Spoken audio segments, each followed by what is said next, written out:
office chairs. This is different. Yeah. Lumbar support. Objects in this mirror Maybe fatter than they appear. may appear larger than normal. Get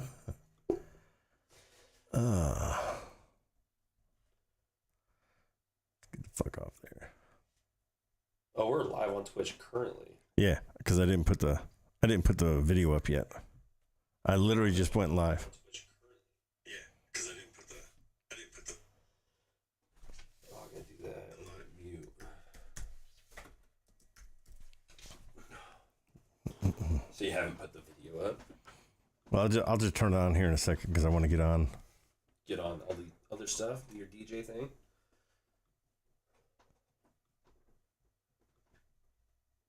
There it is. If you're tuning in, welcome to the shit show. All right, we got video. What's up, everybody? What's up? What's up? Bear with us for about 2 more minutes, and we're going to go live on my radio network, too. So I'm going to go set that up right now. Oh, it didn't transfer over. It's not live on Twitch. I know. It is now. Boom. Bear with me, brother. We are live here with Brendan Barrowman, Sergeant Brendan Barrowman, on the Hub Radio Network. And this is going to be the very first ever live podcast on the radio station. So go ahead, Brendan, and just introduce yourself real quick. How weird was that for you to say? What's that? Sergeant Barrowman instead of It hey, wasn't. punk. It wasn't. It wasn't weird at all. I'm so used to it, you know. You would ask me this 10 years ago, I wouldn't have said Sergeant. I'm like, punk ass bitch. That's true. Yeah, So yeah, man. as you can see, we're both Cavalry Scouts.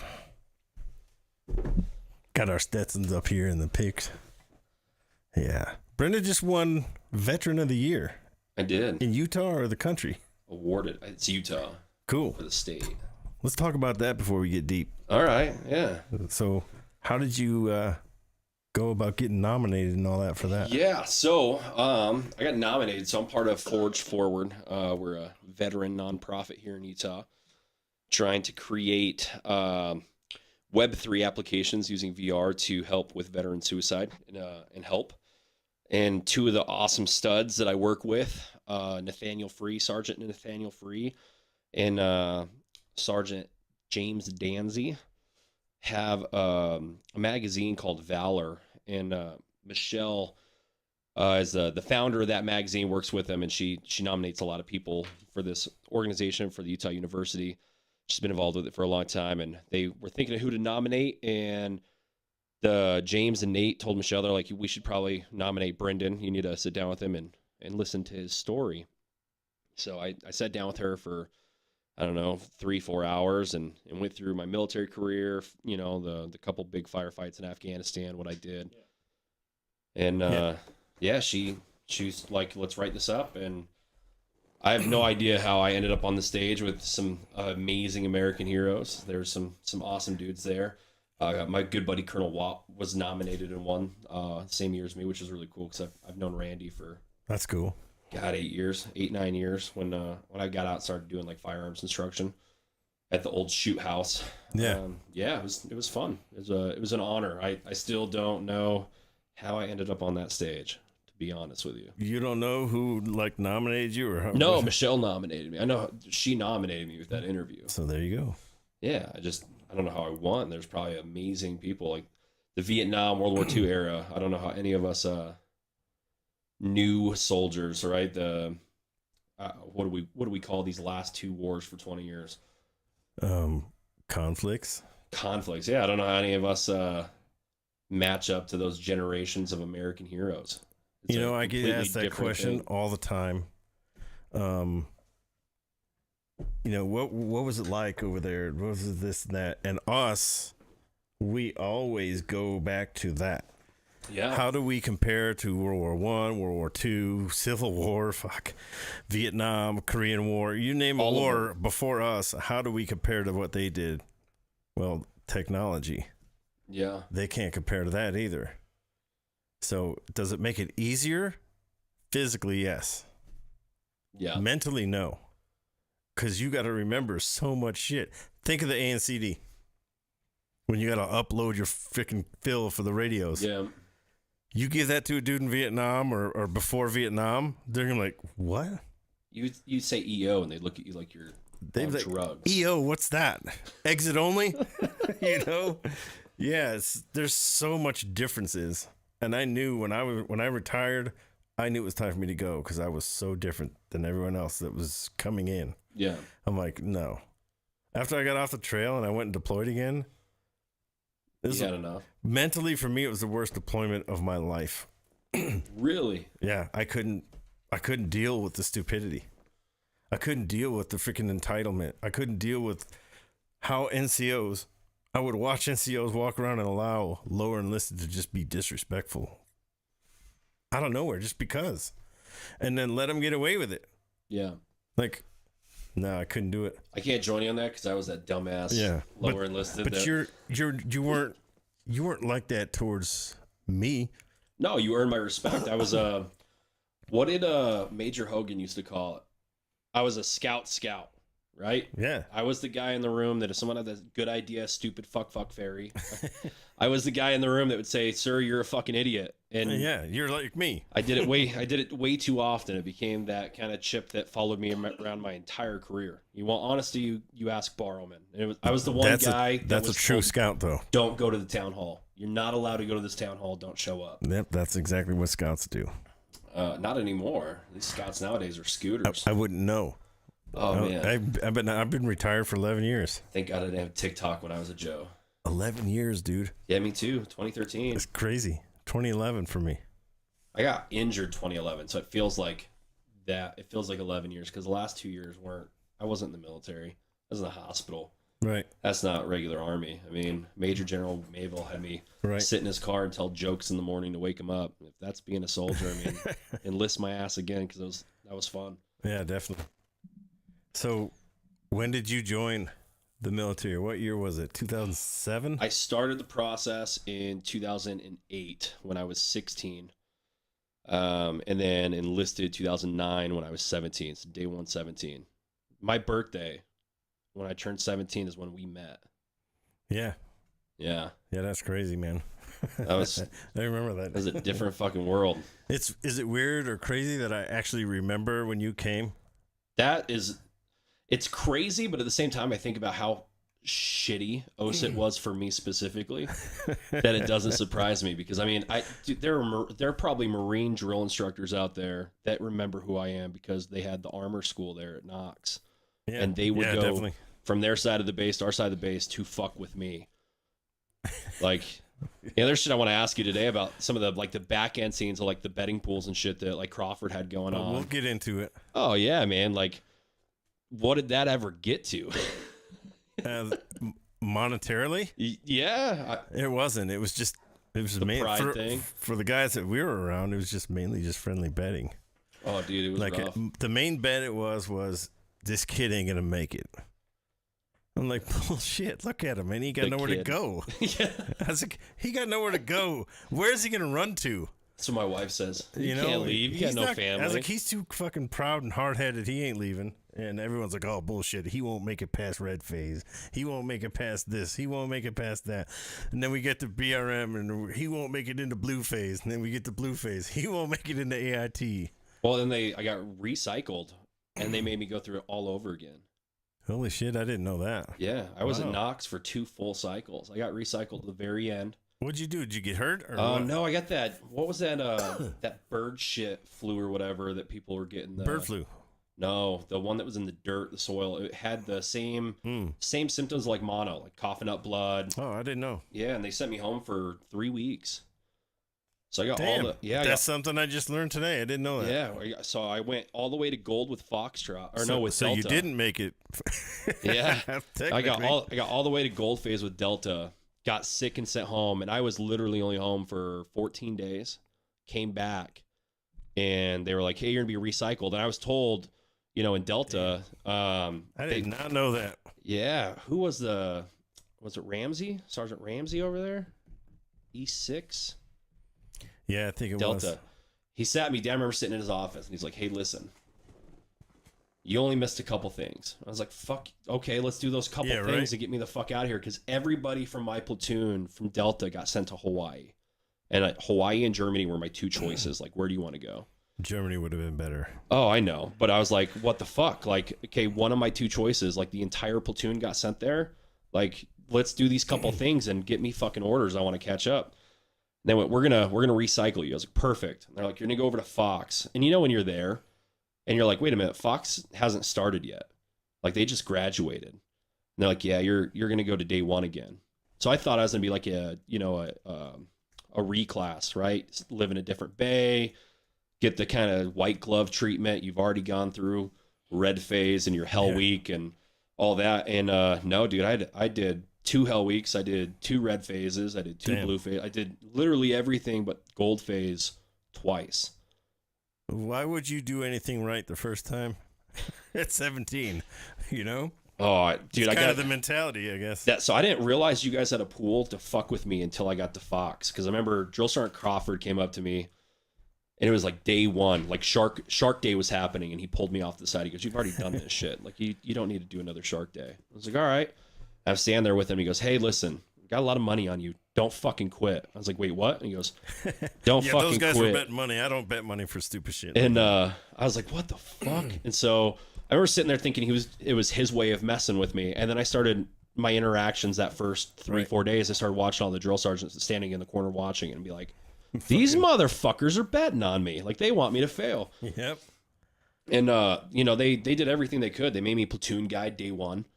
You've already done this. You can be platoon guide, you know. And I had drill sergeants from other units come over and trash the CQ desk. Yeah, wake definitely. me up at 2 o'clock in the morning. Like, why is your CQ desk fucked up? You did it. Oh man! And then I got my hip fucked. This Private Miller, day one, we're standing on the red line, and we all drop, do push-ups, and then they go, "Oh, your platoon guy can do your push-ups for you. Everybody outside." And he runs outside, and he just got his M16, and his BFA smacked the shit out of my hip and bruised it. Remember, I was on crutches for like 2 weeks. Yeah. And I was like, these motherfuckers injured me. And I'm on crutches. I'm in the meal in the chow hall, and I'll never forget it because it was that moment that Drill Sergeant McConaughey was like, "Hey, you're my dude," and kind of took me under his wing. Drill Sergeant McConaughey and Naikundi, that crazy fuck. Yeah, that guy's nuts. Some drill sergeant screaming at me. He's like, "I can't believe you're already on crutches, you malingerer," freaking out. And I remember looking at him and going, "You know what, Sergeant? Fuck you." And everyone was like, "Ooh."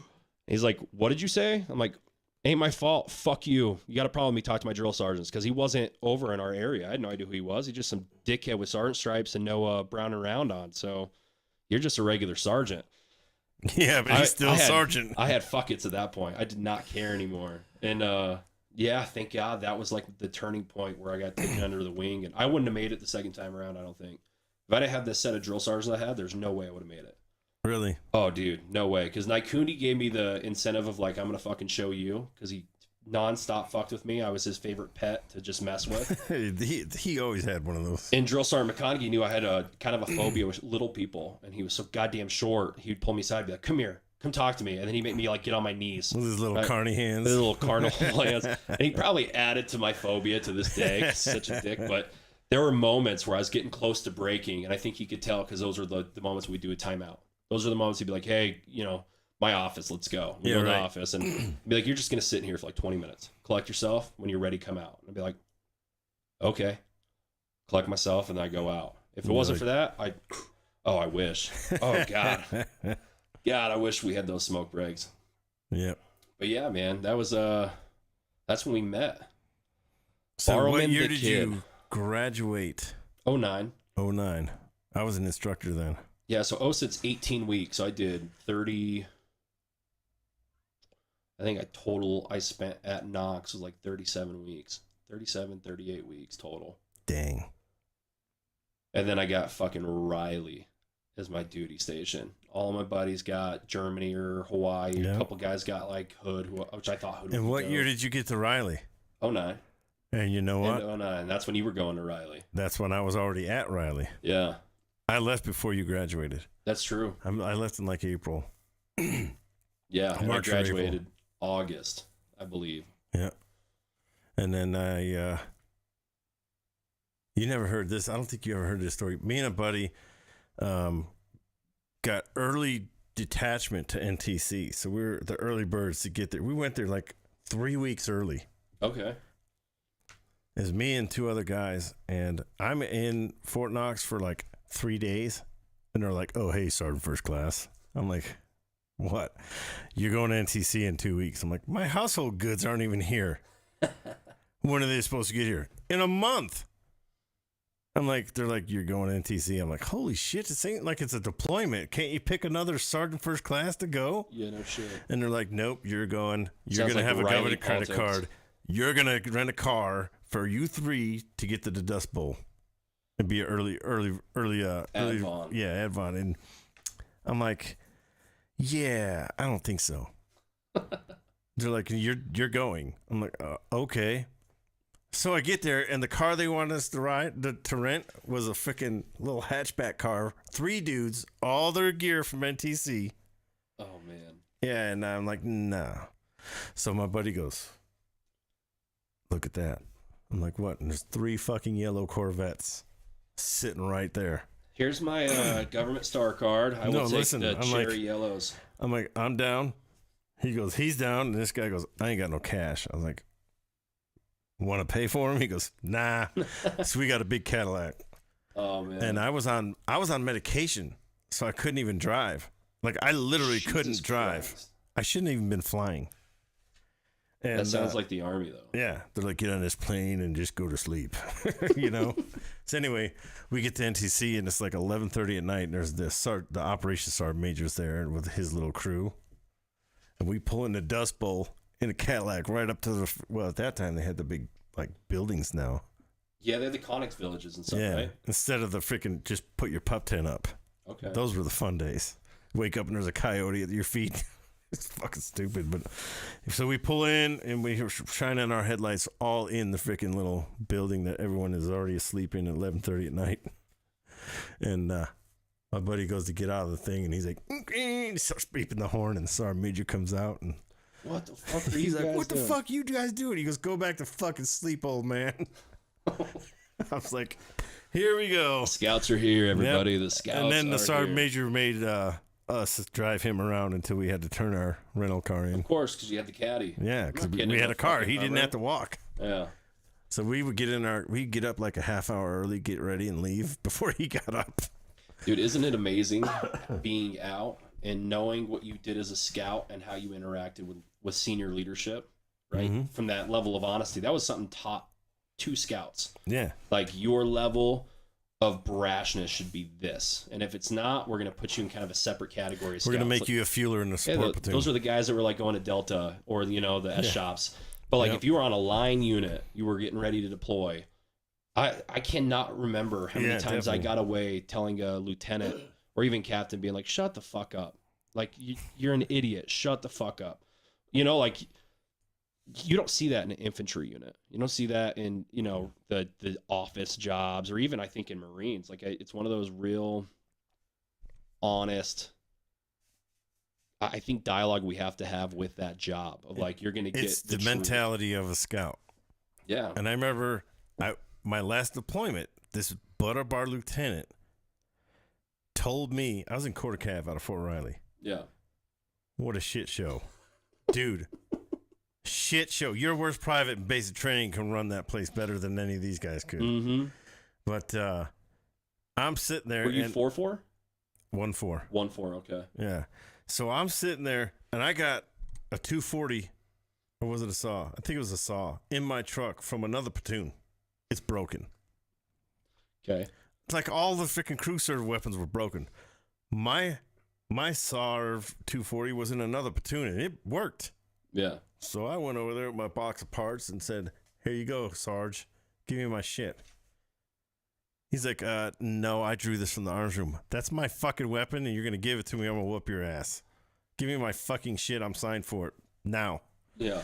So he gave it to me, and I'm walking back, I'm carrying it and shit. And this butter bar lieutenant, where you going, Sergeant? I was like, I'm going back to my truck with my weapon. I assigned that weapon to them. I was like, well, I'm signed for it on a hand receipt, so fuck you. Yeah. He goes, you go back and get that weapon.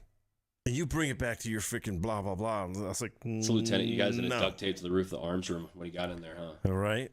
But he comes over to my bunk, my cot, and he drops this weapon on my sleeping bag. He goes, "This is yours because I'm fucking assigning it to you."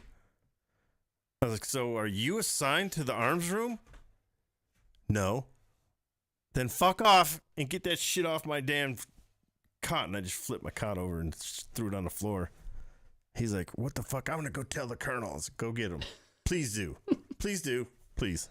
I'll go get Sergeant Major." You're going to lose this one, buddy. So he went over there, and Colonel Gold came over to me. He goes, "Gash, take it easy on this guy." I was like, "No, fuck him." That's when You tell him to take it easy on me. I would say 2010 is the moment that West Point wasn't producing warrior officers anymore. They were producing just fucking hipsters. Yep. Like you've heard of Lieutenant Donahue from 5-4, right? Mm-mm. He's now Colonel Donahue. This motherfucker gave up his weapon and ID card to the ANA Why? because they asked for it at a checkpoint, and then he didn't tell his sergeants until they got. Oh, isn't that the they guy got whose back. weapon you had to go get? Yeah, Yeah, I remember that. that's the guy. Yeah, you told me that. We had to go do a fucking raid on an ANA Yeah. station because they took one of our lieutenant's weapons and ID card, and he was a fucking idiot and handed it Yeah. over. Oh yeah, this seems like a good practice. Let me give you my weapon and ID card. Some dudes we Dumbass. don't even fucking know. Dumbass. So, He's now a colonel, dude.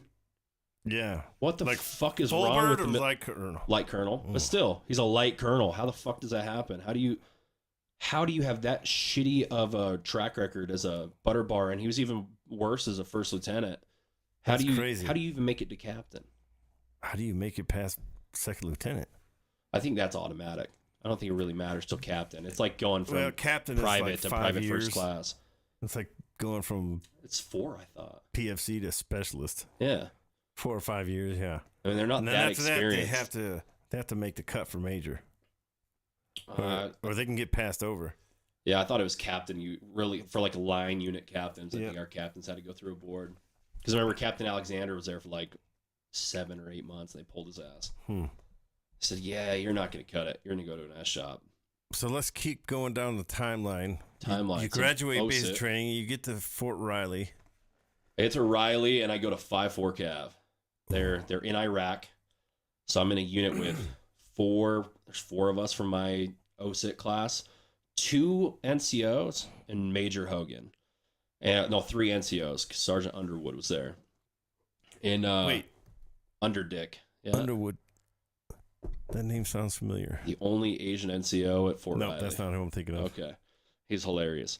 Still good buddies this day. But the other 2 NCOs were like pending Leavenworth charges. Like they're going to prison for like stealing social security numbers and shit of their Joes.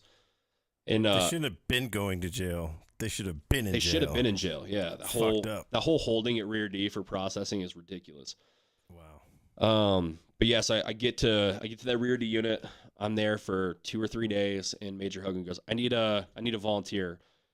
And you guys told me, hey, when you get to your line unit, it's not like OSIT, volunteer for everything. So I was like, all right, I'll do it. And the only one does it. And he goes, you're my XO for the next 4 months. I was like, what does that mean, sir? He goes, you're coming to all my staff meetings. You're holding the position of an XO.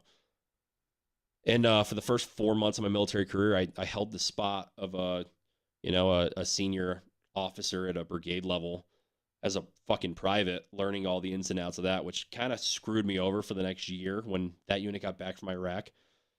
There was that chip on the shoulder, like, oh, you think you're an XO, huh? Let's teach you you're a private again. So I worked with Major Hogan for 4 months. I put in for the helicopter pilot program. I put in a warrant packet, and he wrote me an awesome letter recommendation. I had, I think, 12 letter recommendations from colonels and majors on base, and then I had one from what was Buddy Wallace times, Command Sergeant Major Buddy Wallace. Do you remember Division Sergeant Major? Yeah. Yeah, so Buddy Wallace put one in for me. Had a whole bunch of shit, and unfortunately, I hadn't turned 18 yet, and the Army, in their infinite wisdom, was like, "Nah, you can't go."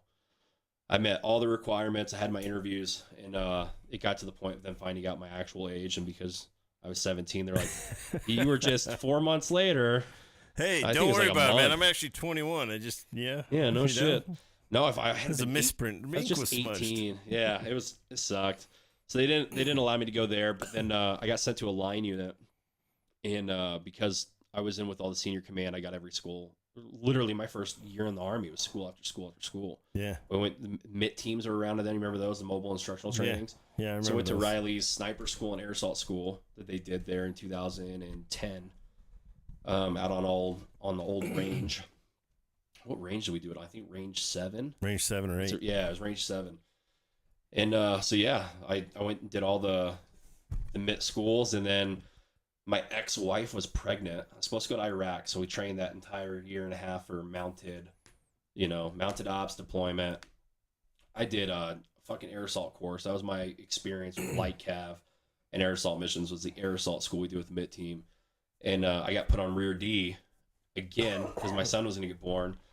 And yeah, while my son was being born, they went on that rear D. They went, "Hey, 4-4 Cav failed NTC, and so we're gutting it." I was like, about it. I was like, "Oh, those fucking idiots!"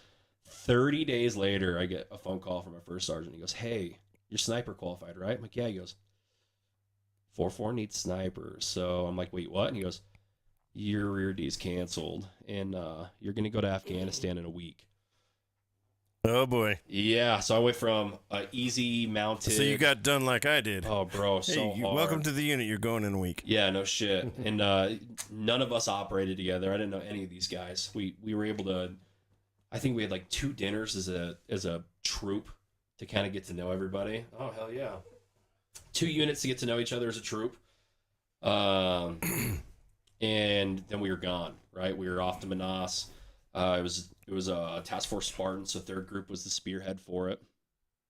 And yeah, I went from like an easy, you're gonna go and get an ARCOM for sitting on your ass, and our participation award. Yeah. In Iraq to the shit show. I mean, we landed in Afghanistan, and you have your holdover week, so you acclimate, and then you have a defense magazine, right? So we got to CAF. You like what? One magazine one or magazine. 10 rounds or something? It was a 30-round mag, right? Yeah. And so we get that, and we've been there for 5 days. We're supposed to have 2 more days, and then they're like, "Hey, we're moving you guys in an hour. The unit you're ripping with is getting beat to shit. Like, we got to get you out there." So we're like, "All right, sweet." We're expecting to go from CAF to Wilson, be at Wilson for a few days, which is like kind of the bigger hub down there, and then fly out to JFM, which was this outpost that 101st had. Yeah, I don't know anything about Afghanistan. Never been there. So it's down at the South Arghandab River, right next to Pakistan, and we get on the Chinooks, all of our gear's there. We're flying in. Everybody has their one magazine. We're kind of joking around, and like everyone's got one rifle. Everybody's got a rifle, right? Like no. What I mean is everyone has one rifle. One rifle. One rifle for everybody. Yeah, no, he's dead. I got it. It was like the Russians push the gate. One gets the rifle, one gets the memo. One gets the magazine. When one dies, one pull the trigger, one aim the rifle. No, so we're flying out. I don't have my 110, so I had an M110 issued to me, and then a 320, and I had. All of that was with our weapon crates. We had everybody had just had their rifle that we walked around with.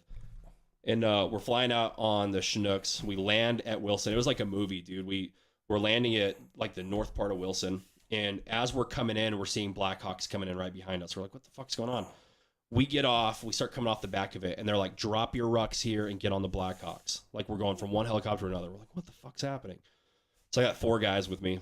And I'm just kind of following along with the troop, and they go, "First platoon, I need you to go get everything here," and I'm in second. And they go, "Second platoon, get on the Blackhawks."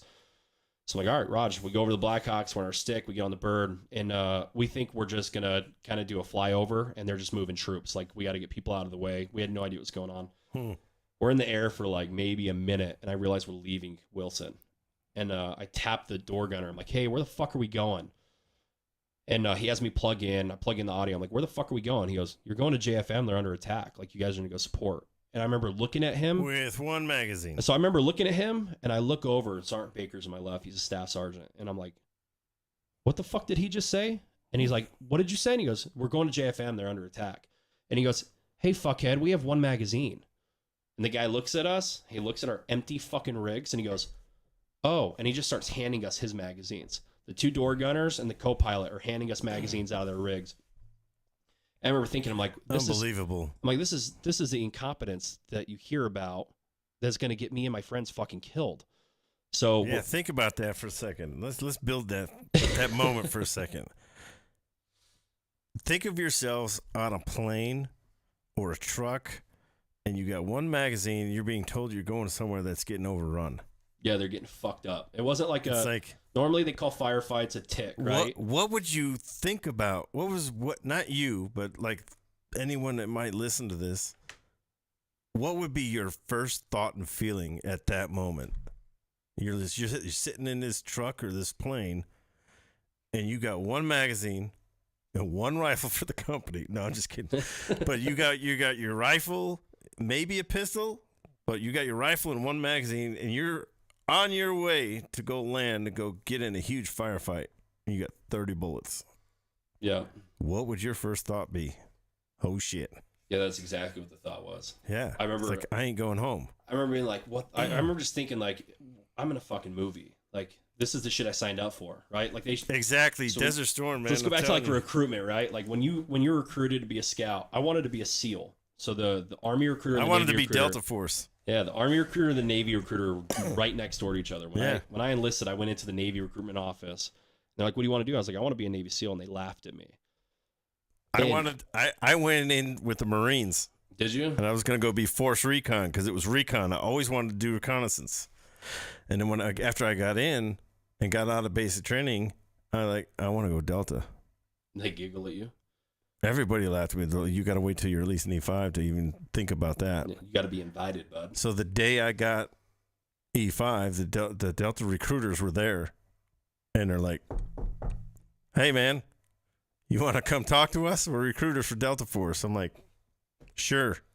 The whole go through your Green Beret, And then go to A team. And then I just backed out because I couldn't leave my kid. Yeah, I couldn't do it. That whole pipeline astounds me. It's a tough one. It's a tough one. Dude. So we had the Green Beret recruiters come to the unit, right? And I remember they show up their Green Berets, and it was Stetson Friday, so everybody's in their Stetsons, and they think they're cool. They're Cute little guys with green their hats. cowboy hats on. We're like, who the fuck are these guys? The green hats. Oh, And, everybody knew who they were. Oh yeah, but us Joes didn't. I was just out of sniper school. I just got back from MIT, so I feel like I'm like on top of the fucking world. And I'm like, oh, all right, special forces, and they go through the pipeline, and I was like, they're like, Delta, you got to get invited to a land navigation course. I was like, oh yeah. They're like, yeah, but they only recruit out of Ranger Bat. You got to be in a bat, or you got to be in the teams. And at the time, I was like, well, I'm gonna do what a lot of, like, I think it was you remember. That's what they say, What is his but name? they recruit out of the Rasmussen? entire army. Do you remember Sergeant Rasmussen? I remember the name. So he was in 5-4 when I was there, and he went to selection. He got his 6 and then went to selection, and he was like one of the only dudes from Riley that's ever passed that they sent the pipeline.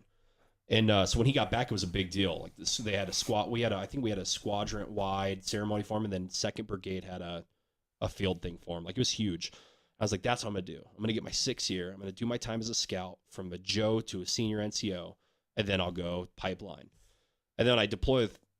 We deploy 3rd group, and you're like, these motherfuckers act like scouts. Like there was Yeah, it's all the same mentality. the only fucking difference between them and us is they had more toys and they spent 2 years in a They had pipeline. a hell of a lot bigger budget too. Yeah, their budget was humongous, and their pipeline was a hell of a lot longer than ours. Yeah. But when it came to missions, I'm sorry, 3rd group. Let's go back to Task Force Spartan, who took Haji Ramadan. That's right, me and 3 other fucking scouts. Yep. So You know? my brother, when he moved to Georgia initially, he befriended or someone befriended him. He was a Vietnam Ranger, Okay. a Ranger from Vietnam. And The my brother, real OGs. my brother's like, yeah, my brother's in the army, blah, blah, blah. He's like, I don't know how old I was, probably 22, 23. I was just back from Germany. And he goes, yeah, what's your brother do? He goes, he's a 19 Delta. He goes, what the hell's that? Because it was 11 Delta back Yep. then. He goes, he's a Cav Scout. He goes, oh, fuck those guys. Those guys are fucking crazy. A Ranger from Vietnam. Dude, I'm get like, this. all right, sweet. My father-in-law, right? I won't tell on the podcast because I don't think he'd appreciate what he used to do. He was a captain, secret squirrel shit, Yeah. before 9/11 in the Eastern Bloc countries. And my wife we were playing this game. We got together. Who could scare off who. And so You and your wife were? yeah, and so me and Mercedes, and I did this Christmas getaway for her. She's like, I miss Germany so much. I was like, oh man, I'm gonna take you to the ballet I'm the German ballet nutcracker. We're gonna go stay in like a cabin. We get up to the cabins up in Ogden, and she goes, "Oh, my parents just live up right up the street. Let's go to my parents' house because we were like an hour early for check-in." She's trying to scare me off. Get up there. My father-in-law looks at me because she's like, "Oh, he was in the army. You guys can talk army." He looks at me, he goes, "You were in the army, huh?" I was like, "Yeah." He goes, "Let's go out to the garage." So we got to the garage, and he goes, "What did you do in the army?" I was like, "I was a 19 Delta." He goes, "Cav, I fucking love my Cav boys. You guys are crazy." We came back in a couple minutes later, like best friends. My wife was shook. I got invited back for their family Christmas, like in that meeting. Awesome. But yeah, that's the for a lot of people talk shit on the cavalry. A lot of people. Let's look at the current wars. I think it was what unit out of Carson, Romeshaw and the other guy, 2 Medal of Honors out of 1 firefight, 25 Bronze Stars and like 16 Silver Stars out of 1 engagement with a scout unit. Crazy. You know what I mean? And I don't even know what we would have got if we weren't Task Force Spartan. I have no idea what our unit would look like. We had over 300. Isn't that crazy? We had over 300 Purple Hearts, but only 200 personnel deployed. A bunch of misfits that made it happen. Well, I mean, we took. So let's go back to my first intro in Afghanistan. We were on this helicopter going to JFM. That's getting they were getting hit by recoilless rifles, which are like they're essentially a rocket propelled sniper rifle. They can shoot from a long distance and really fuck your walls up, fucking trench places. And our gun spots are really easy to see in a defensible position in Afghanistan. They kind of look like man-made castles with HESCO barriers. And we were flying over. We could hear the recoilless going off before we saw it as we circled. Right. And they called in 2 Warthog runs on the recoilless rifle positions. Thank God when we touched down finally and ran it in, we landed probably 100 meters outside the wire and had to run in because they couldn't get us into the actual outpost. There's no spot for a Black Hawk to land. And I remember the whole run I had 1 magazine because I gave everybody else 1 magazine. I had 1, and I'm like, oh my God, if we get cut out in the open, we're fucking dead. I remember we ran it in, we got in, and thank God those A-10s, a lot of people were upset when the Army discontinued those. They got upset because as a CAS protection, close air support protection, the 110 I think did more close air support than any other platform other than the Kiowa, right? The Little Bird. Yeah. And so we were hitting that and got in. I was like, oh my God, thank God this is over. Our RIP was supposed to be like 2-3 weeks. We got there. Yeah, most of them. And 110 was like, welcome to the shit show. Goodbye. We're gone. Goodbye. Oh yeah, it was. They wanted out of there so bad. They up to that point they had the most artillery dropped in like the amount of a week than any unit since World War II. Damn. And so they were just getting hammered because right below that point, the entire mission for Task Force Spartan was to take this town, Haji Ramadan, and it was the closest town to Pakistan. You have to cross Arghandab River to get to it, and it's like the tank graveyard everybody talks about in Afghanistan, where the Russians got stopped and we got stopped. That's what we were trying to get through. That was the whole mission. Not Special Forces took that bitch. Ugh. Not 101st. Not Rangers. Well, there's a saying, not in 10 years of combat. Not even the Russians. No one was able to take that point. 4 scouts took it on accident. It was a fucking fluke. We were going out to set an OP, dropped in the wrong spot. Taliban was on pilgrimage.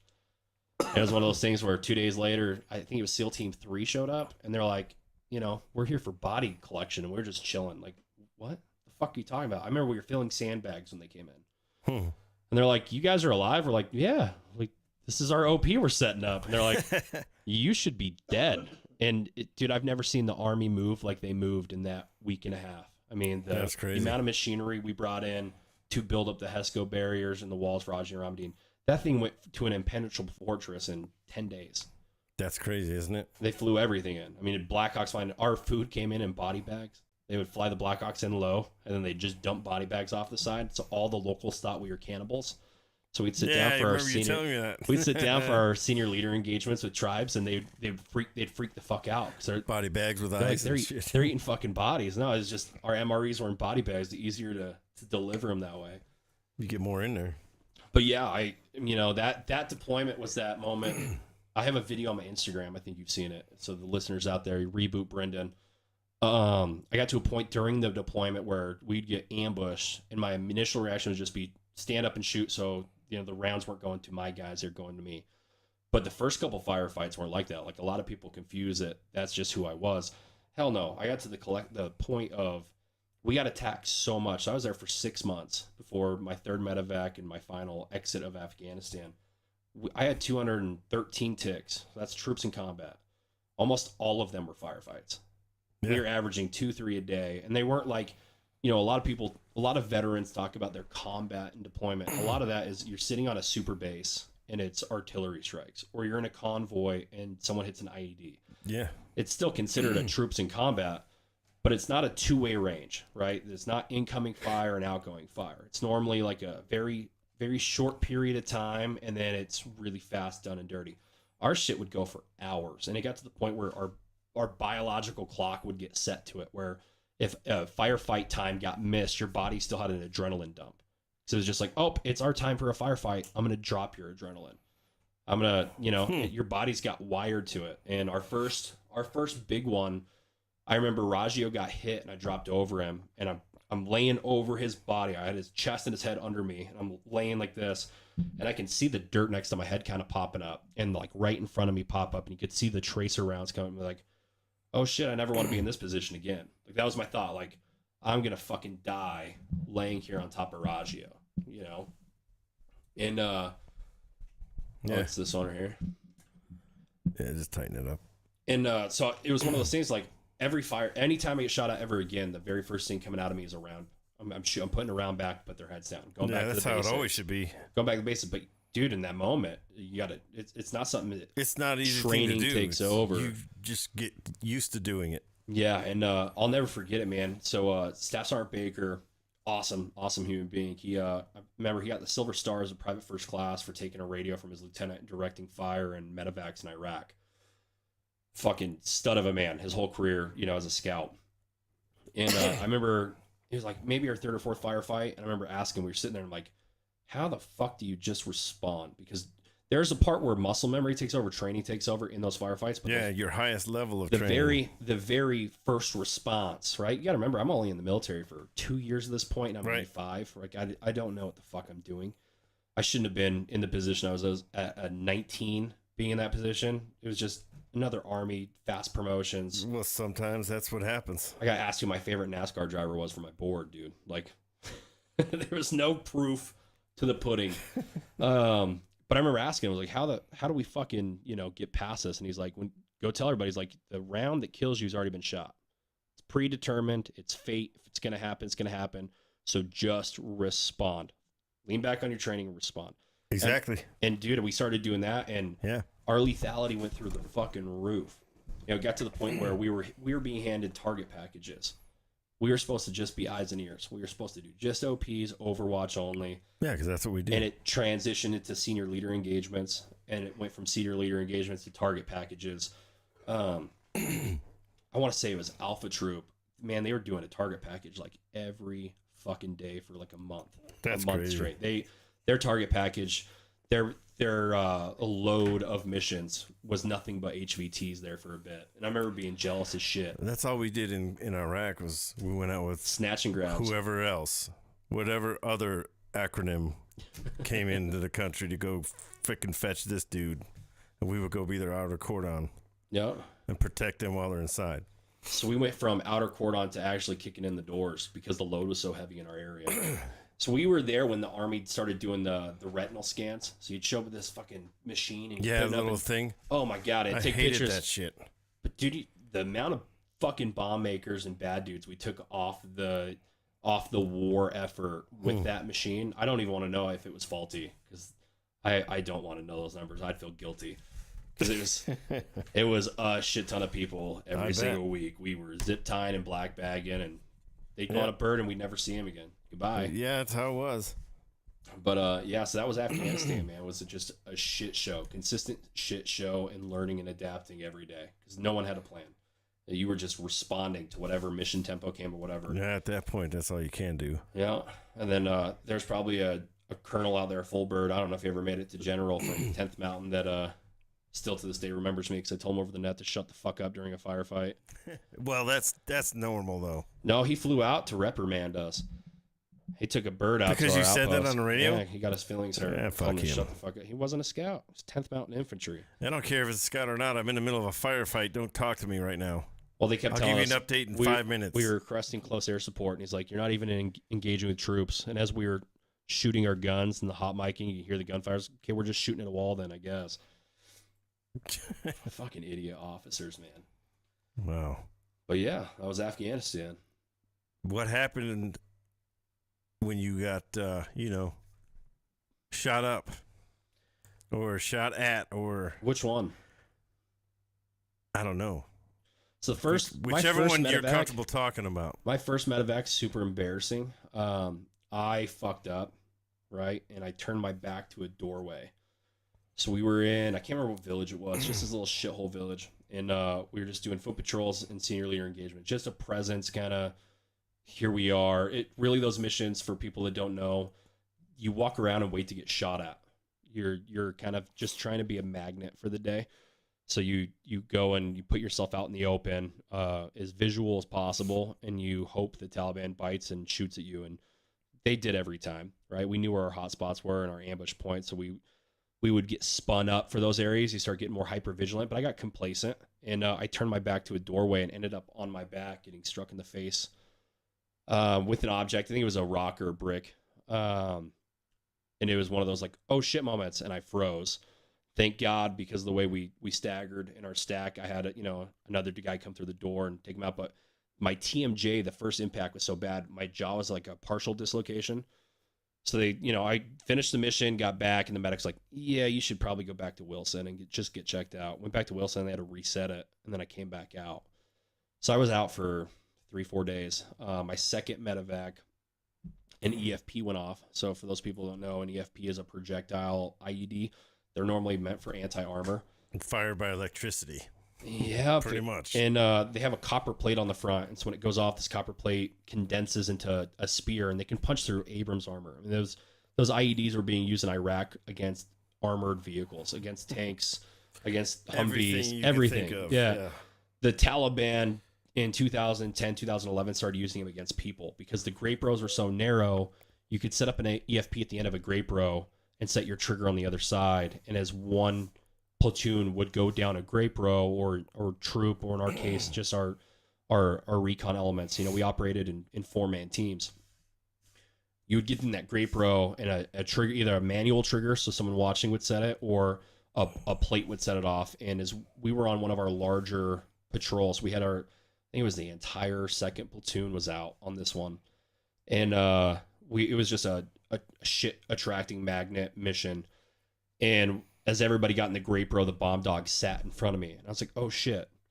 So we kind of waited, and then the dog stood up and it set it off, and it was pointed in front of us, away from us, but the back blast from that, because I was a couple feet from it, fractured a couple ribs, so it blew me back into the dirt, and I fractured some ribs, and they sent me back to CAF for that one. I remember being at CAF, and they're like, you can go home, and I was like, fuck you, no way. Like, yeah. Nope, send my ass back. So explain that right there. Why you or we as warriors or whatever don't want to leave? I could give you the psychological answer I've been given, or the truth. Truth is, I don't fucking know, right? I want your excuse or your reason. Honestly, as a more mature person, not the 19-year-old me that was like, rawr, I want to just go fight the enemy. Rawr. Yeah, that was me. I was an angry fucking kid back then. I was an idiot. I should have said yes to it then, right? I was just being fucking dumb.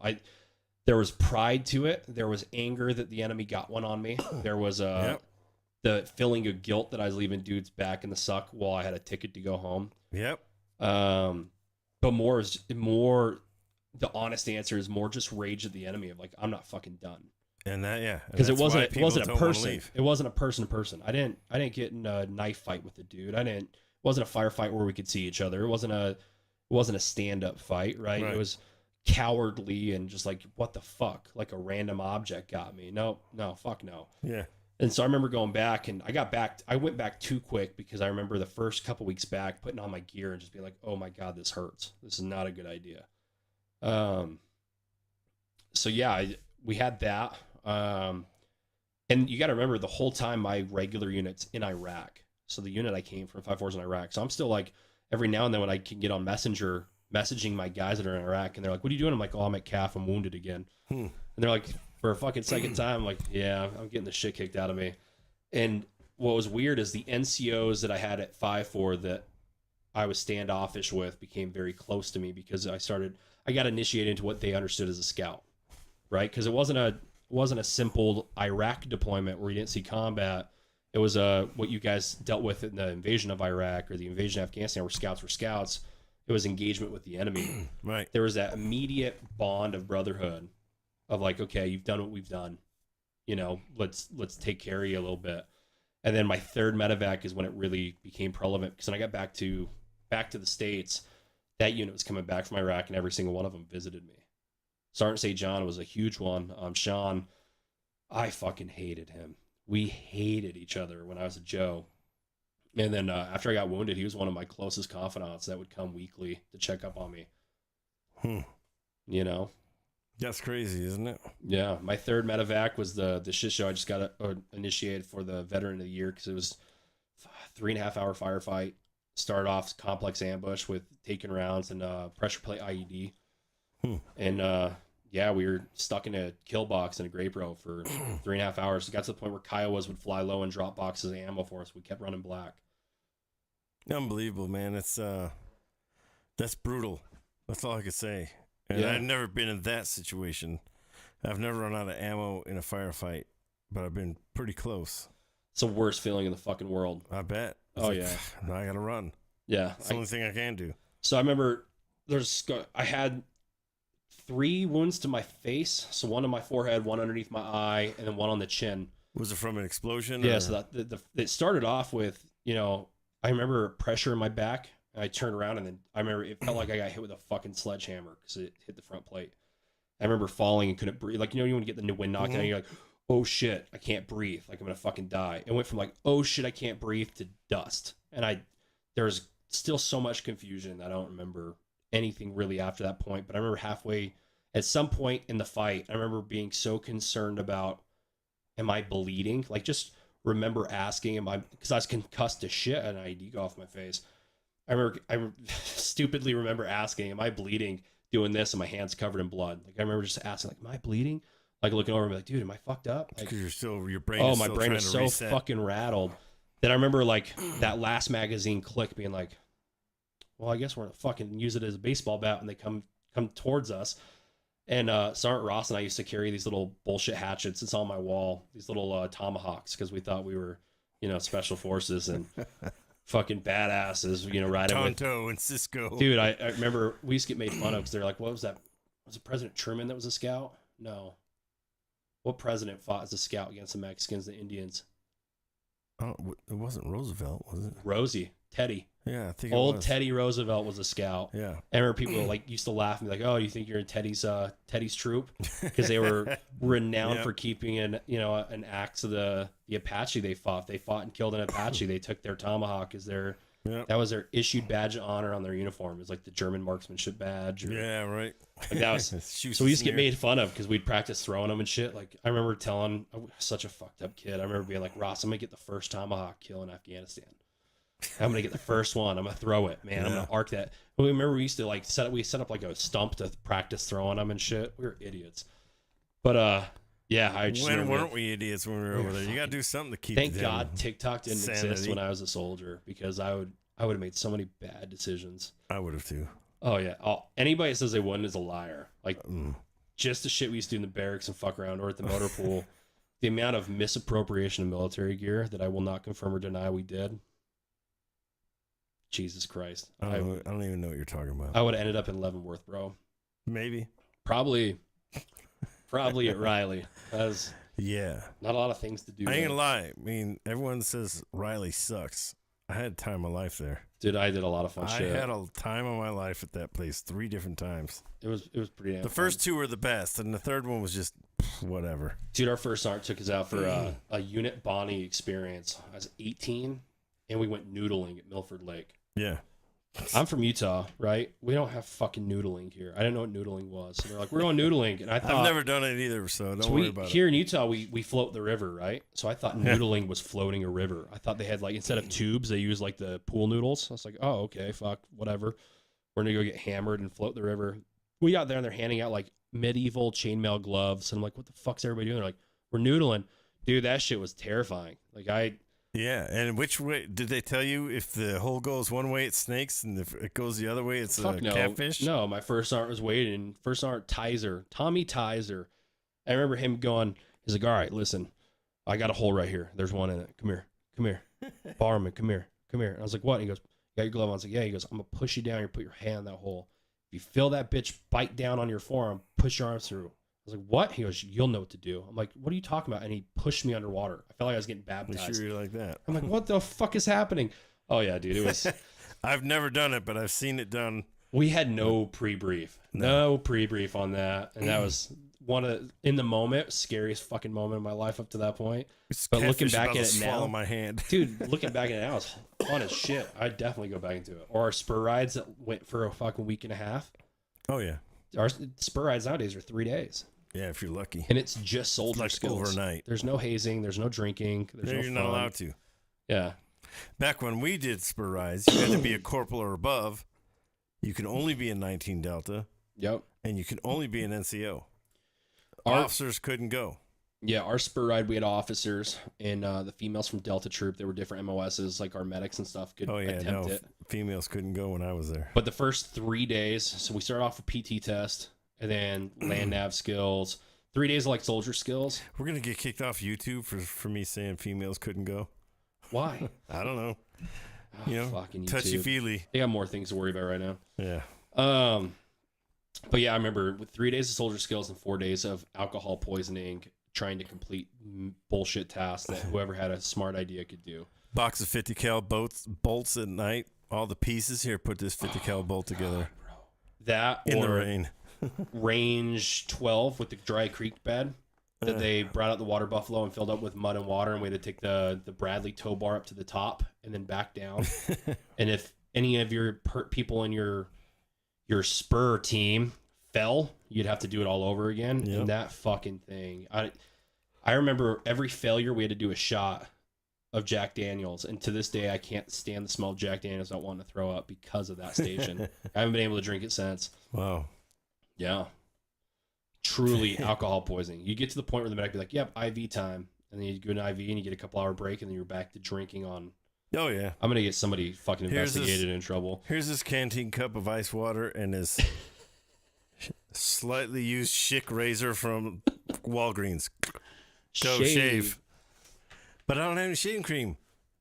Shave, spur candidate. Shut up. Oh my God, dude. You're like, I had to wear a mullet. They made me wear a mullet and I carried around a pony on a stick, one of those old toys. And if I ever put it down, they'd be like, why is your horse not being taken care of? Yeah, right. And then my mullet was my saddle. Why is your saddle not taken care of? I'd have to like detangle it before I was able to eat. That spur ride was awesome. I hate it at the moment. I Those named memories. my buddy went through, and it was one of the last times you can haze people. And I was already a spur holder, and I named him Kulat Sanj. I don't know where that came from. It just boom, it just popped into my head. I'm That like, was his name. your name for this whole spur ride for the next 5 days is Kulat Sanj. I'll tell you what, though, steak I and took beer my never spurs taste off so and put good. them on him though. Did you? Yeah. Yeah, my sergeant major did it for me. Yeah, I was the guy that was in with all senior leadership loved me, and most of my equals loved me, but that middle NCO branch, those E5, E6s, Your peers. my E5, E6s fucking hated me. I was Hated the me. same way. Fucking hated I was the me. same way. They hated me because I had more experience than them, but we were the same freaking rank. Is that what it was? Yeah. 'Cause when I came in the Army, if you were retiring as a staff sergeant, you fucking accomplished You something. did some shit. You freaking did well. And if Yeah. you made sergeant first class and retired, you're a freaking stud. Yeah. So You were a unicorn if you were a first sergeant or a sergeant major. oh yeah, you weren't. Those guys stayed in for 40 years if they could. You know. Yeah. It's just, I don't know what it was, but I had a guy in my platoon that made 7 and 7. Jesus. And when he got promoted to 7, we were drill sergeants. And, well, he's a sergeant major now. He's a command sergeant major now. And we used to butt heads hard. Yeah. And we've now gotten past that because we're old fogies now. We don't give a shit about that testosterone bullshit. So, but anyway, so tell us about what went on after you got out of the Army. Unless man. you're not done talking about the military. I don't We know. could What talk else you about the wanna- what else you military wanna talk about? for hours. Spent 2 years in the WTB system, Yeah. the hospital system. First trying to stay in, and then retiring. So they, you had to go so long seizure free before they allow you back to a line unit. 6 months. Damn. And the first time I tried it, I failed. And then the second time, I was like, I haven't had a seizure in like 4.5, 5 months.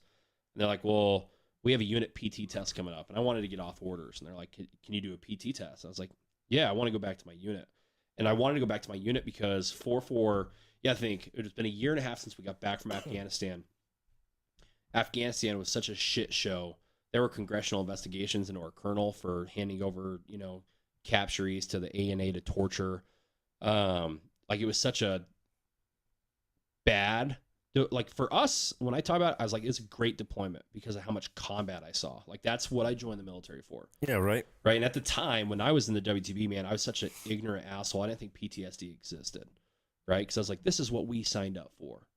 I didn't realize how wrong I was or how much PTSD was affecting me because it affects everybody differently. I wasn't the guy, suicidal, trying to sit in a corner and any of that shit. I was angry all the time, but I was angry when I joined because of the childhood that I had.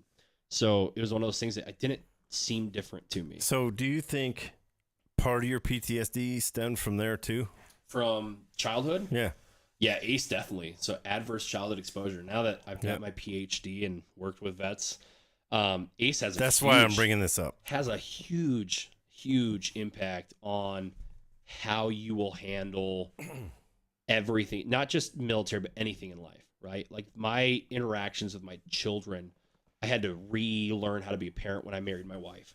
When Mercedes and I got married, I had to become, like, I learned from her responses how to be a different parent, how to be more engaged, how to, when I'm feeling the PTSD kick in, not isolate because there are kids in the house and there's shit you have to do.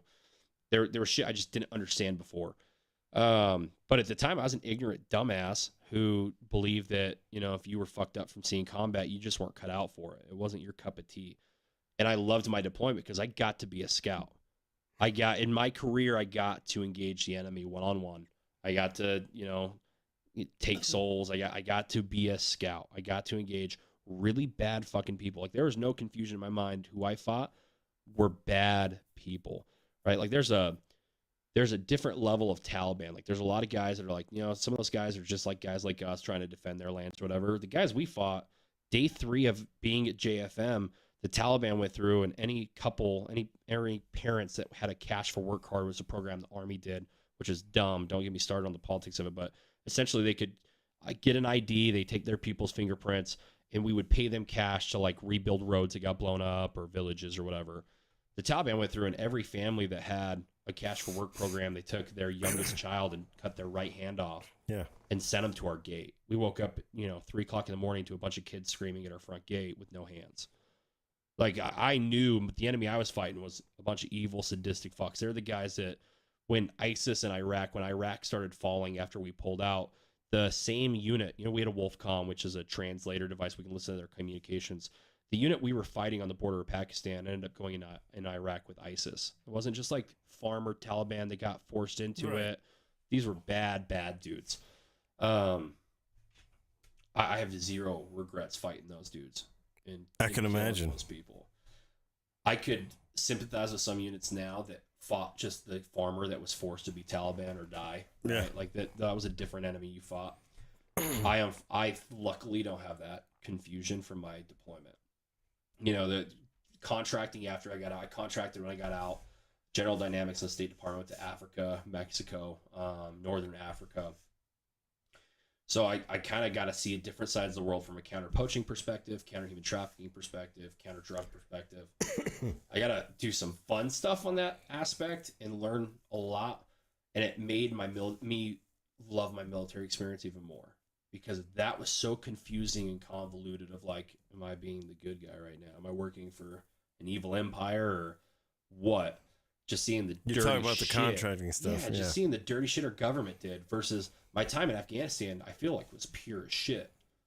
I feel like everybody from our deployment is pure, but our deployment is just that bad, right? Like Michael Young is a embedded reporter. He used to be a special forces guy. Now he's a reporter. He's embedded with us, and he used to write all the time that we saw more combat in our deployment than most special forces guys will see in their fucking career.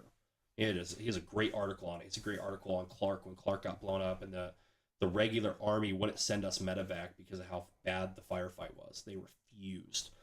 And it wasn't even our firefight. It was a different unit. Clark hit an IED, dismounted patrol middle of the night, no troops. We weren't in contact, no enemy, but because of how notorious our area was, the regular pilots refused to fly. He ended up bleeding out because air wouldn't come quick enough. Damn. Because we had to convince them that we were not in one of our fights. That's how ugly they were, that pilots were too scared to come out. Michael, if you're listening, somehow this ends with you. Thank you for your reporting on that because it held a lot of people accountable at the DoD level. That was awesome to see a couple years after when it was said and done. But my unit went from that to back to getting taken out of the rotation. I mean, our Purple Heart, our injury count was so damn high that DoD was like, this unit's no longer deployable. And 4-4 Cav got put on a shelf for a year and a half to rebuild. And then they were going to go to Poland. And I was like, I want to go on that. Like, Russia will be the next frontier.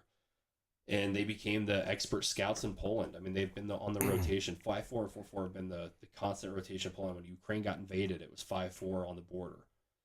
And our government, dumbass Biden, I mean, they took the firing pins out of our Bradleys. They just set them up, line them up in a row, make our scouts lay in them, and if the Russians bomb them, then it gives us an excuse to go into Ukraine.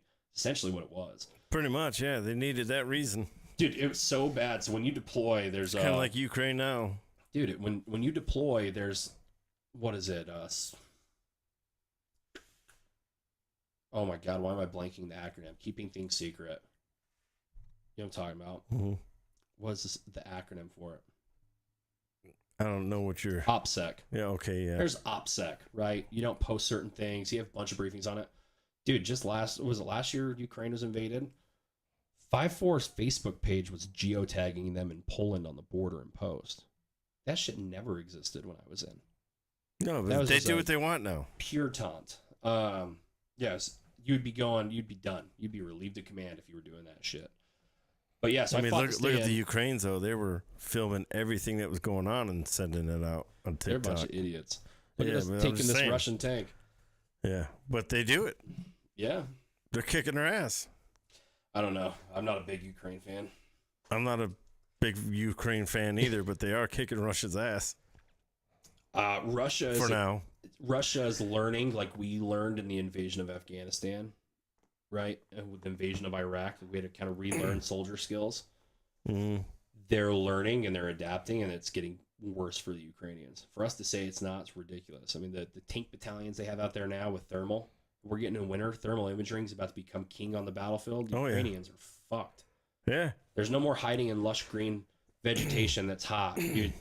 You're going to be seen no matter what on that thermal, and you're just going to get hit from, half a mile away with a rocket. About to get ugly for the Ukrainians. Yeah, we'll see how it goes. Yeah, I fought to stay in because I wanted to go on that rotation to Poland. In my mind, I thought it was the same guys. Everybody got out. I mean, everybody from our deployment got out. And I was in my PT test and I had a seizure. And they went, you don't get a second chance. I was like 2 weeks away from going to 6 months free and making that cutoff. If I made that 6 month and had a seizure, I would have been able to stay in the military. But I was like 2 weeks too early. The neurologist they had me working with, Dr. Davis. Nowadays, I respect the shit out of the guy because he probably saved my life. But back then, I hated him because he was like, my recommendations, we retire him. So I got medically retired, and that process took another 6-7 months. You have to do all of the same medical testing you're doing before. You had to do it all over again with different doctors so they can give you a rating that's not convoluted with favoritism, I guess. Right. Because my doctors totally were tight with me like that we could fake MRIs and shit. But yeah, so that was my experience in the military. Got out, was a fat piece of shit when I got out. Couldn't get a job at McDonald's, didn't know what to do. Ended up answering a Craigslist ad and going to New Hampshire with David Montoya. I got my first company and doing construction. Got kind of back in shape and got my life back together a little bit doing that. Lost that. That's crazy because I was in construction after the car dealership. Oh, okay. And that's when I started to come out of my funk. Yeah. So I feel bad about fucking everything and I Woe can't is do me. shit funk. Yeah. You know? So I had the woe is me funk. Went to Texas on a job. Made a lot of mistakes myself. The guy that I was working for made some mistakes, but most of the mistakes I will take accountability on. I was just a dumb kid, didn't know how to run my business. I was 21. I don't even know if I was 21 yet. It might have been. Yeah, 2 years, 21. 21, didn't know anything other than being a scout or before I joined the Army, being a punk kid. Mismanaged everything with that business. Made a lot of money at that age. Stupid. Wasted it all. And then I lost it. And then I remember being in Texas, selling all my shit, making sure my crew got back to Utah. And I was like, fuck, I'm out of money. I can't make it home. So I went and worked on the Sea Wharfs Corpus Christi on the Sea Wharfs they were doing because I was doing cement work for $2.50 an hour. I was getting paid like an illegal immigrant. All my coworkers were illegals, you know, and it was just like, fuck, this sucks. I Join the crew, brother. spent 3 weeks putting enough money together of gas money to drive back to Utah. And I remember being like, hey, fuck this. Like I need to do something cool again. And I had no money, no resource to do something. So I was like, I called my buddy. He's like, I'm selling solar in California. So I was like, fuck it, I'm gonna go out to California and sell solar. Went out to sell solar in California. While I was there, my buddy Sean, recon dude, badass, who I met when I was doing construction. I was like, he had really bad PTSD when we went through like the whole course. And then I talked to him again like 9 months later, and he was a different dude. I'm like, what the fuck did you do? Like how are you this? Because I started realizing what PTSD was doing to me. And he's like, oh, I went to film school. And I laughed. I was like, yeah, there's no fucking way. He's like, no, for real. I used my GI Bill and went to film school. Method acting is helping save me. I was like, I'll give it a shot. At that point, I needed anything. I was looking for a lifeline. And so I went to NYFA, New York Film Academy in LA, used my GI Bill and started doing acting, and it saved my life. I was like, oh shit. I got to a physical point where I could get deployable again. And a buddy of mine was working for General Dynamics, doing a contract on the border in Mexico. And I was like, dude, I want in. Whatever it is, I want to do it. Give me the interviews. My security clearance is still valid, which I don't understand how it was. I'm medically retired, but I still had a security clearance. Because if they don't It's a take yearly- it from you, yeah. it just runs out in 5-10 years. So I went and did that. And from there, you know, I bounced from that back to acting full time. I kind of got out of it, and then my first diagnosed cancer and came back to Utah. And then I felt like shit all over again. It's like, fuck. A buddy of mine is connected with Craig Sawyer. And he's like, hey man, this Navy SEAL is going to Africa to do counter. Is that about the time you joined the Warriors too? No, I joined Warriors after. That was the second diagnosis. Okay. So I beat the first go around. It was like a throat surgery. They took my tonsils, 3 inches of tissue down my throat, diagnosed my lung tumors, and they're like, hey, you're done. And I was like, perfect, move on. And I ended up doing counter poaching with Craig, saw me, did that. Our organization ran out of funding. And so then I went over to iCorp, and I went over to Africa. I spent time in Tanzania, Mozambique, and the Congo. And then from that, I met some really cool dudes doing counterinsurgency up in northern Africa, and I went and did that State Department contract. And then I was like, oh fuck, I gotta be a dad. Like it was that kind of groundbreaking moment. Like you're leaving your kids with someone that's not a good parent. Like you should probably get re-involved. And so I put everything into getting custody of my kids. That's when I came back to Utah. And that's when I joined the Warriors. It was like that lifeline of like, I played hockey as a kid. It's something I know, bunch of vets.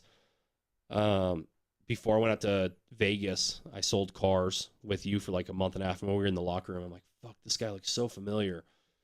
I was talking to Phil DeMaio, I think, at the time. Yeah, it was me, you, and Phil in the locker room. And Phil was a scout. 3 fucking scouts. And I remember you guys talking scout shit. And I remember sitting in the corner like, these motherfuckers weren't scouts. Like I remember sitting, and then you said something, and that verbal PTSD of like, sit kicked in. I was like, oh my God, I know that voice. That voice has yelled at me a lot.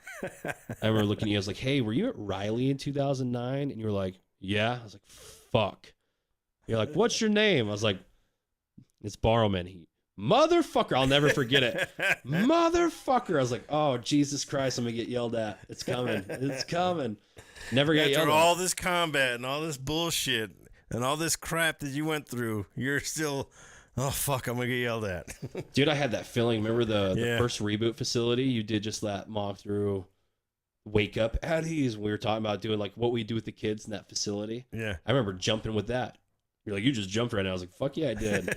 That's ingrained into my soul That's crazy. for now until Yeah. forever. I don't care how old I get. Yep, it will. But yeah, so I did that, and then God, dude, we had cancer. I had my armor company. Things were getting better. I was engaged, and then I got that second diagnosis of cancer. That leukemia hit me, and everything fell apart until I met my wife, Mercedes. I mean, Yeah. it came to a stop. The VA, I remember they sat me down. Fucking assholes. I got a video of this somewhere. I got to find my old cell phone because I think I still have the video of the lady explaining it to me. She has this whiteboard and she's drawing triangles and squares. And I remember looking at it, I'm like, is she drawing a football play? Like, I didn't understand the metaphor she was going for, anything. Yeah, it's She's weird. just talking. She's talking. She keeps saying AML. And at the time, I didn't know what AML stood for. Right. I was like, AML, what the fuck is that? I just remember like not even paying attention to her, just trying to figure out what AML stood for. Right. And I'm like, all my life. What the fuck is going on? And finally she gets to the point, she's like, so you probably have about 6 months. And I remember like, pause. 6 months for what? Like more benefits? And she's like, have you not been listening? I'm like, no. She goes, I'll run through it again. She runs Please through her don't thing draw. again. You're gonna draw circles and I'm- X's now. I'm like giggling. Like you can hear me in the video kind of laughing and like, yeah, that makes sense. Because I have no idea what the fuck's going on. And Man. she's like, no, you have leukemia. And I was like, what? She's like, yeah, it's AML is like acute myeloid leukemia. And I was like, how? And she goes, well, we treated your polycythemia vera a couple years ago and we gave you a drug. And that drug in your body caused this to happen. And I remember looking at her, I'm like, so you guys gave me this. And I'm gonna sue your ass. And she goes through the triangle and circles thing. So her triangles and circles analogy essentially was how it wasn't the VA's fault. How it was somehow of course not. just a mistake, right? And my buddy Brandon at the time, he was doing blood lab stuff, and I found out, I called him.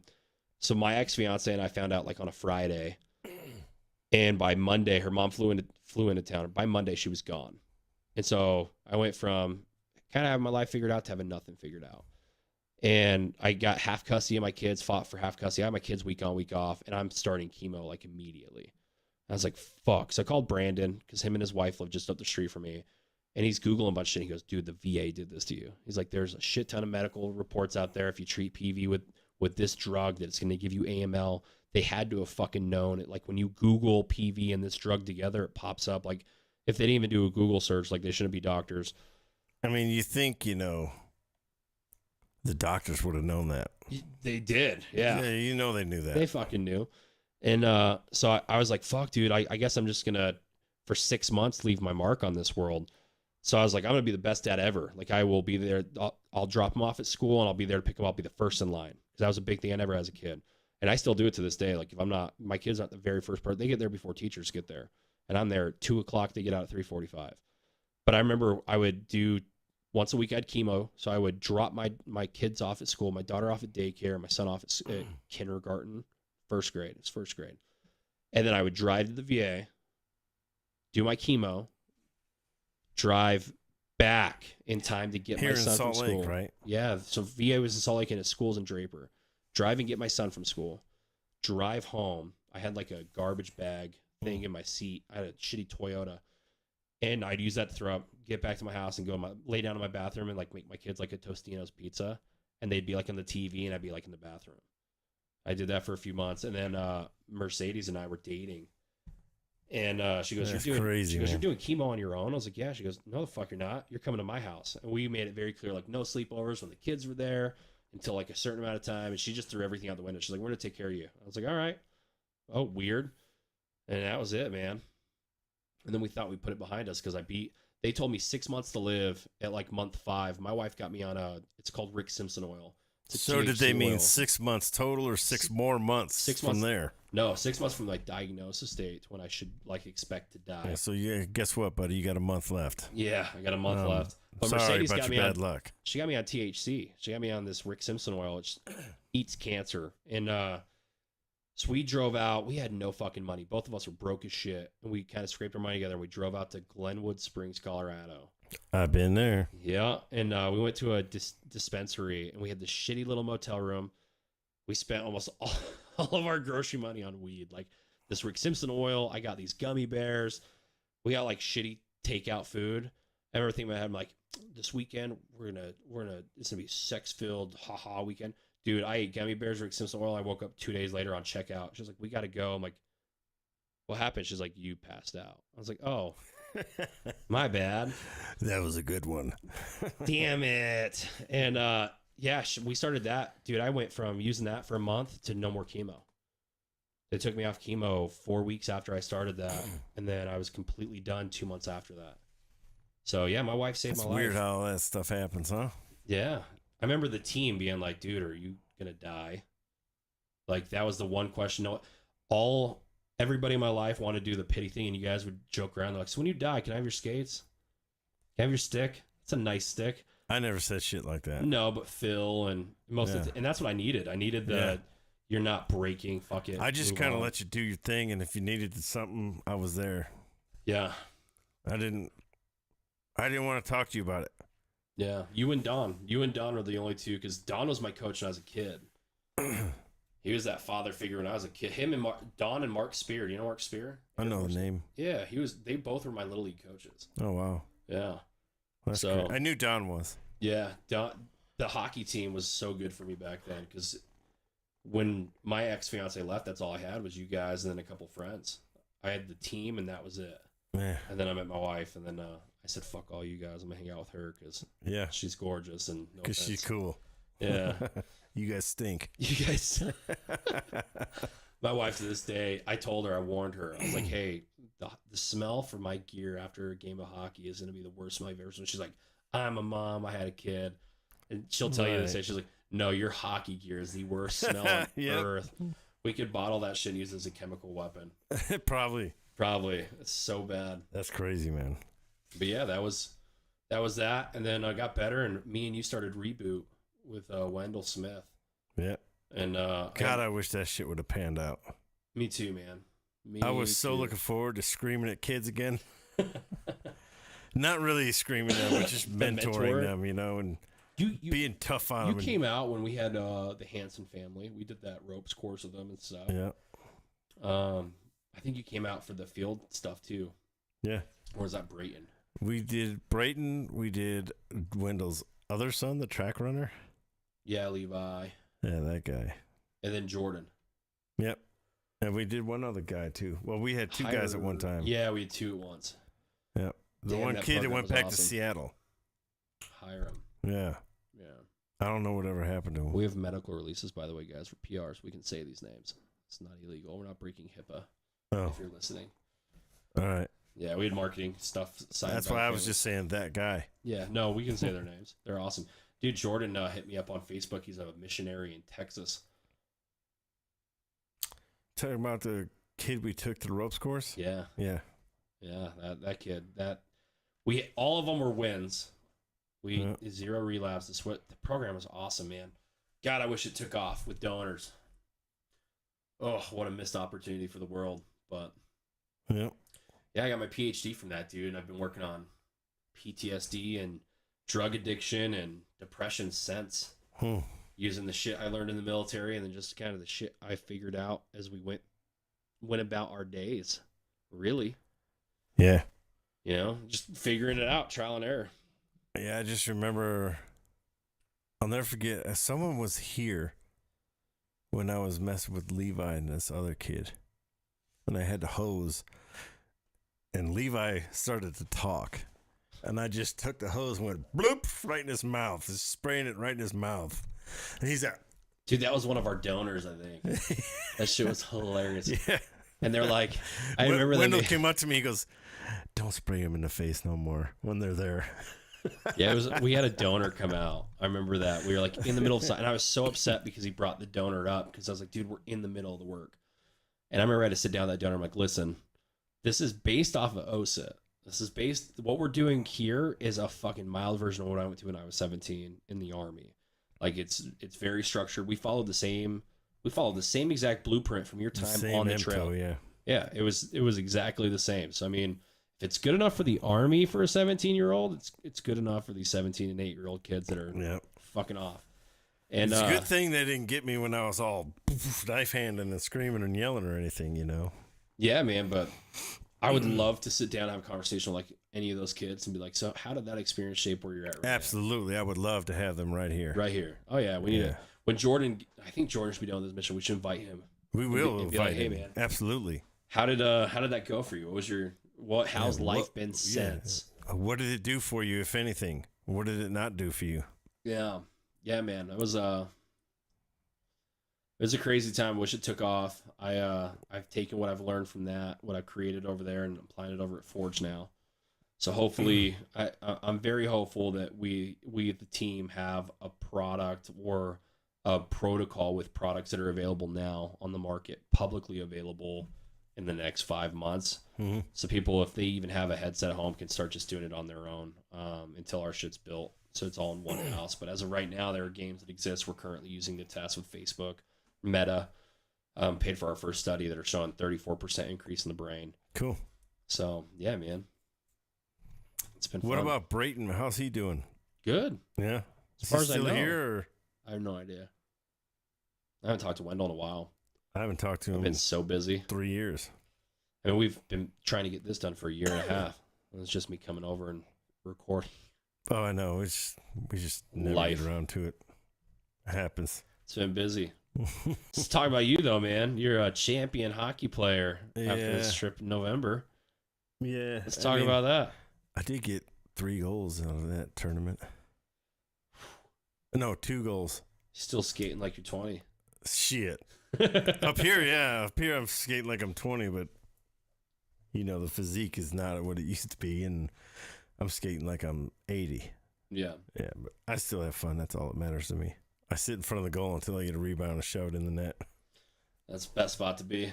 I did a Gretzky move. I always get hit in the face when I do that. I do too. Every fucking time. Either with an elbow, a shoulder, a stick, or something, something somewhere. The Always moment I hits me. got rid of a cage and I just went visor, which is the worst mistake I've done, is when I started getting hit in the head. When I had a full cage, I never got hit in the head. I get hit in the ever. head. I get hit the last 3 times I was in Vegas. I got hit in the head, and two of them knocked me clear on my ass. One of them knocked me clear out. Jesus, man. Yeah, dude's shoulder or elbow or something came through and it was just I was turning this way to shoot and he just boom, and I was need to- out cold. I don't even remember falling down. I need to get back on the ice. I left on a good note for myself. I left with a hat trick at that tournament we did for Nate, the Leday tournament Mm-hmm. up in Ogden. I left on a hat trick, and I was like, it's a good time to take a break. Yeah. Yeah, it's a good time. I got to get back. I haven't been on the ice in 2 years. Wow. Yeah, man. Every time I go like scrolling through my pictures when I'm bored, I always come to that picture like me, you, and a couple other guys in the white camo jerseys up in Ogden. Ogden. Oh, Yep. yeah, that's a good one. Yeah, that was a fun game. I think both of us had 2 goals that game. I think so. Yeah. Yeah, I don't even remember So good. half of them. So damn good. It's just lots of fun. So right now I'm playing on a team called the Ducks, and we are the absolute worst team in the freaking league. Haven't won a game in this is the 2nd season now. Haven't won a game yet. You went a whole season without one win? One official regulation win. We'll put it that way. Damn. We've won in overtime. but Damn. We have not won a game in regulation. What do you think it is? Just play skill level or It's position? the rookie league, man. It's just Oh, okay. guys just don't know what they're doing. And they don't listen. Yeah, It's not that they don't listen; they don't know how to apply it yeah. because they really don't know what you're talking about. Yeah. So, and then if this is the number one reason why, because they got D3 freaking players that are Playing supposed to at a be rookie. mentoring the team, but they're coast to coast and scoring every time Yeah. because they want stats. They're just feeling good about themselves. Like, bro, you want stats? Go play in your league and score like that. Yeah. Then you'll feel good about yourself. You know, you're a 20-some-year-old kid, 30-some-year-old kid. You're skating circles around me. Good for you. Yeah, you should be Oh, proud. you should be proud of that. Yeah, I play you for know. that. I play for a rec team. It's a D-level team. Down in Provo. And we had rookies signed on the league. And I remember when I got the text to join the team, they're like, oh, yeah, we got a couple D1 college kids on the team, and I was like, oh, this is gonna be fucking great. Like we're gonna be so good, dude. We won one game that entire season. Yeah. The rest of it was just like, oh, I had my my buddy Joel in town, him and his girlfriend Megan, and then my wife. I was like, hey, I got a game. Do you guys want to come watch? And we got fucking destroyed. There was like 3 kids on the other team that should have been playing. I think 2 of them were on Utah State's hockey team at the time. Like they were playing D1 currently, and it was like a 30-2 game. It was bad. Like, I could totally understand. Blown out. They want to play, so they play everywhere they possibly can just to get ice time so you can skate. I get it. But, dude, if you're that damn good, if you're a collegiate level player, and you're playing in D4 or D5 or man. rookie, guess what? Why don't you just, like, pass the puck to everybody and set them up for goals? Let them feel good about themselves. I remember the one kid was getting chippy with me, and I was like, do you really want to get in an NHL fight right now? Because I'll fuck you up, but I might not be scoring, but I'll punch you in the mouth. He kept running his mouth, and I was like, who was on the team? They play for the Warriors or on the team with me. I remember them being like, dude, they've never been punched before. They've never been hit. Like, they've never gotten punched in the mouth. Like, it was very obvious. Like, the moment the threat of violence happened, they stopped skating by everybody. They would just speed past everyone. I was like, oh, yeah, you're right. You're never going to make it in the upper leagues. Even the minor leagues, you're going to get punched in the fucking mouth. Yeah, if you keep running your mouth like that. Yeah. See, I run my mouth on the ice, but I do it in a sarcastic mode. I don't. So everybody usually just laughs. Yeah. But the moment you cheap shot me, it's game on, and I'm fucking coming at you, and I'm going to talk smack to you the whole game until you get pissed. I almost got a fist fight with our ref at the last one I played at. The Leday tournament. Because he wasn't counting my goals. He's being a little bitch. I should have scored 5 goals that game. 2 of them. He's like, they don't count. I'm like, dude, the puck obviously is in the net. Yeah. Yeah, no. That's what happens when you get a volunteer ref that plays for the team you're playing against and you're winning, and they're like, no. It's all good. You Hill Air Force guys. Yeah. We beat Hill. Did you? Yeah, Hill 3. How much? 6-2. That makes me happy. So Mike Shane, I'm good friends with him. Yeah. He runs that tournament down in Vegas. And I don't remember what period it was, but I remember I was coming out on the ice after like a stoppage of play, and he goes, Hey, 17. Hey, you look like some kind of army guy. Hey, number 17, you ain't gonna look over here because you suck. I put the puck in the net the very next play. And as he's coming out on the ice, I'm skating by him. I was like, hey, number 6, you look like one of them Air Force guys. You suck. He's just flipping me off. And Dude, we did that Terry Fader tournament. We went and played with Pittsburgh. You remember that? Yeah, and I remember me, that. Corey, and a couple other guys. Dude, I've never had more aggressive veteran hockey ever than that tournament. Yeah, it's crazy. They don't even do it anymore. I don't think Terry Fader even puts it on. Because it was Philly's first year out, and they had the sponsorship from the Philadelphia Flyers. So they all had like matching brand new NHL gear. They had 2 team masseuses that came down on the team buses. The assistant coach, did? Philly. Oh, okay. Philly had like their coach for the tournament was the assistant coach, the Flyers. Like they had practice on Philly's ice. Like Damn. Philly threw in a lot of money in for the Warrior program for those guys, which is awesome. But dude, they wanted to fight everybody. And I remember Corey picking like a 350-pound dude up and dropping him on his head. And the ref was like, "What are you doing?" And Corey's like, "I didn't do anything." And he's like, "I'll never forget that. I'll never forget the rest line was like, he didn't disobey the laws of gravity by himself." And Corey's like, "Maybe he did." That's Corey. Cool, Love the man. guy. Well, I think we're gonna end this one. Let me go and get off the network real quick.